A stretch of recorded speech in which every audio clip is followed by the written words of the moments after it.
अस्सलाम वालेकुम, आप देख रहे हैं पीए न्यूज एचडी और मैं हूं आपके होस्ट सादिया बतूल। शामिल करते हैं आज की अहम खबरें। रिपोर्ट पेश करते हैं मियां इमरान सगीर से।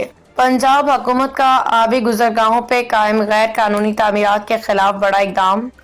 लाहौर हालिया सैलाबी सूरत हाल के पेश नज़र पंजाब हुकूमत ने आबी गुजरगाहों पे कायम तमाम गैर कानूनी तामीरात को फौरी तौर पर ख़त्म करने का फैसला किया है।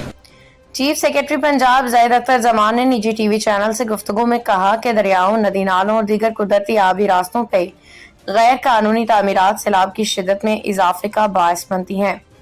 इनके तमाम के लिए हुकूमत ने सख्त पॉलिसी अपनाने का फैसला किया है। उन्होंने वाज़ेह किया कि ऐसी तमाम तामीरात को फौरी तौर पर हटाया जाएगा। मुतासरा अफराद को किसी किस्म का माली मुआवजा फराहम नहीं किया जाएगा। चीफ सेक्रेटरी के मुताबिक हुकूमत ने हालिया बारिशों और भारत की जानिब से पानी के अचानक अखराज के बाद पैदा होने वाली हंगामी सूरत हाल को मुअस्सर हिकमत अमली और रेस्क्यू इदारों की बरवक्त कार्रवाइयों के जरिए काबू में रखा।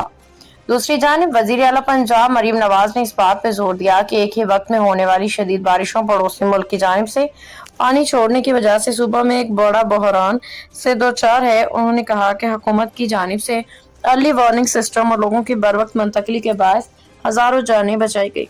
वज़ीर आला ने मजीद कहा कि उनके दौरे हुकूमत का पहला बड़ा सैलाब है और आइंदा सालों में ऐसे मनसूबाबंदी की जाएगी कि मुमकिन सैलाब की तबाहकारियों को कम से कम किया जा सके।